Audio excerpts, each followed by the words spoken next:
Hello बच्चे, आज आप सभी को अपना YouTube चैनल ज्ञान विज्ञान रिसर्च सेंटर में स्वागत है। आज हम लोग मैट्रिक बोर्ड परीक्षा 2023 में भौतिक विज्ञान से विद्युत धारा के चुंबकीय प्रभाव पाठ से 15 महत्वपूर्ण वस्तुनिष्ठ प्रश्न लेकर आए हैं। यह चैप्टर का निचोड़ है, इससे अलग से कोई भी प्रश्न पूछने वाला नहीं है, इसलिए आप परीक्षा के पहले इन सभी प्रश्नों को अच्छी तरह कंप्लीट कर लें। तो देखिए, पहला सवाल है, हमने पहला सवाल लिया है, विद्युत धारा उत्पन्न करने वाले युक्ति को क्या कहते हैं। जिसे विद्युत धारा उत्पन्न किया जाता है उस युक्ति को या तो जनरेटर कहते हैं, डायनेमो कहते हैं या फिर जनित्र कहते हैं। तो इसका जवाब लिख देंगे जनित्र,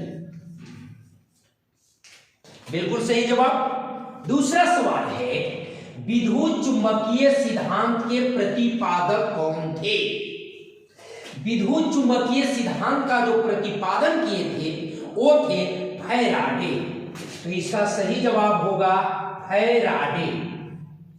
ठीक है, अगला सवाल, हमारे घरों तक पावर स्टेशन से प्राप्त विद्युत धारा होती है।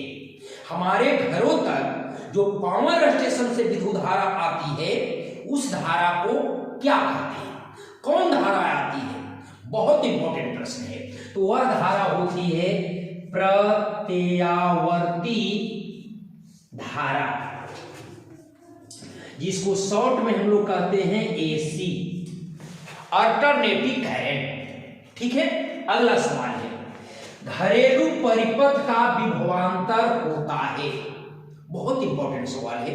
घरेलू परिपथ का जो विभवांतर है वो कितना होता है भाई, तो वो होता है 220 वोल्ट, 220 वोल्ट। ठीक है, अगला सवाल, स्विच किस तार में लगाए जाते हैं। जो हम लोग प्लग लगाते हैं, स्विच लगाते हैं, वो किस तार में लगाया जाता है, तो वह तार होता है गर्म तार। गर्म तार, गर्म तार या विद्युतीय में तार में लगाया जाता है, जिसे विद्युत धारा प्रवाहित हो रही है, स्विच उसी में लगाया जाता है, ध्यान देंगे। अगला सवाल है, घरेलू परिपथ में फ्यूज तार लगाए जाते हैं। अगर घरेलू परिपथ है तो उसमें जो फ्यूज लगाए जाते हैं वो श्रेणी क्रम में लगाए जाते हैं।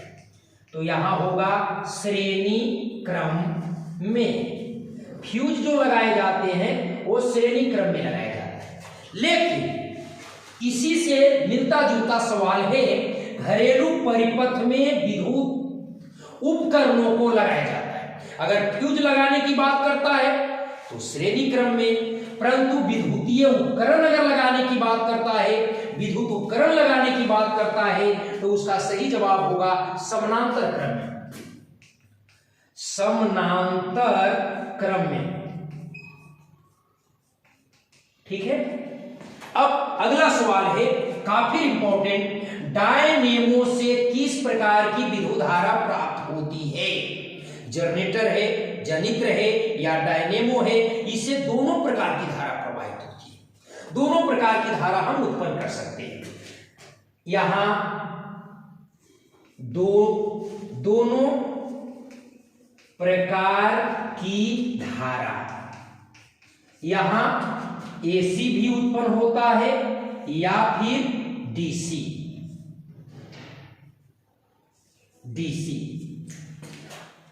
आपको दिष्ट धारा भी या प्रत्यावर्ती विद्युत धारा भी। अब आता है अगला सवाल, बैटरी से किस प्रकार की विद्युत धारा प्रवाहित होती है। जो बैटरी से हम विद्युत धारा प्राप्त करते हैं वह धारा होता है दिष्ट धारा। यह होता है दिष्ट धारा, जिसको हम लोग कहते हैं डीसी, डायरेक्ट करंट। बिल्कुल राइट जवाब। अगला सवाल है, विद्युत चुंबक बनाने में किस पदार्थ के छड़ का उपयोग किया जाता है। जब हम विद्युत चुंबक बनाते हैं ना, तो उसमें जो छड़ लगता है वो नरम लोहा का होता है, नरम लोहा। बहुत अच्छे प्रश्न हैं।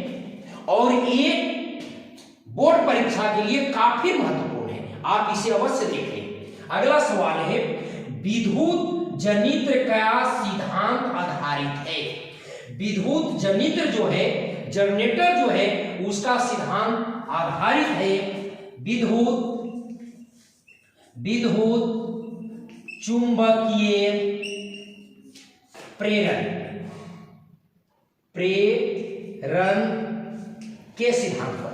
विद्युत चुंबकीय प्रेरण पर निहित होता है, आधारित होता है विद्युत जनित्र का सिद्धांत। अगला सवाल है, परिनालिका से विद्युत धारा प्रवाहित होती है तो कैसा गुण प्रदर्शित करता है। यदि हम परिनालिका से विद्युत धारा प्रवाहित करते हैं तो वह चुंबकीय गुण उत्पन्न करता है, चुंबकीय गुण। अगला प्रश्न है, काफी इंपॉर्टेंट, दिष्ट धारा जनित्र में कैसा वलय लगा होता है। जब दिष्ट धारा जनित्र होता है उसमें अर्धवलय लगा होता है,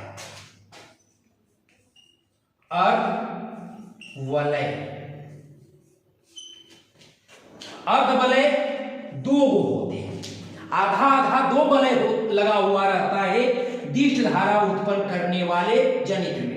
लेकिन प्रत्यावर्ती धारा जनित्र में कितने वलय होते हैं, तो दो पूर्ण वलय होते हैं, पूर्ण वलय, दो गो पूर्ण वलय लगाया होता है, जबकि इसमें दो अर्धवलय होते हैं। अगला सवाल है, जब धारावाही तार तथा चुंबकीय क्षेत्र परस्पर लंबवत हो जाए, यदि दूसरे का लंबवत हो जाए तो धारावाही तार पर जो बल का अनुभव होगा वो सबसे अधिकतम होगा,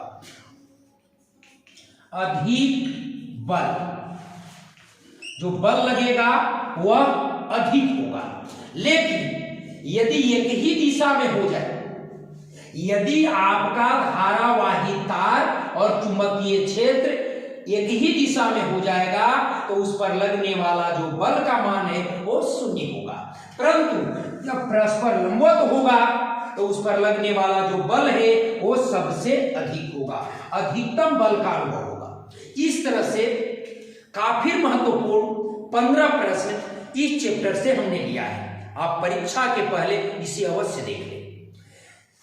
यदि आपको ये पढ़ाई अच्छी लगी तो आप इस चैनल को लाइक, सब्सक्राइब, शेयर जरूर करें। धन्यवाद।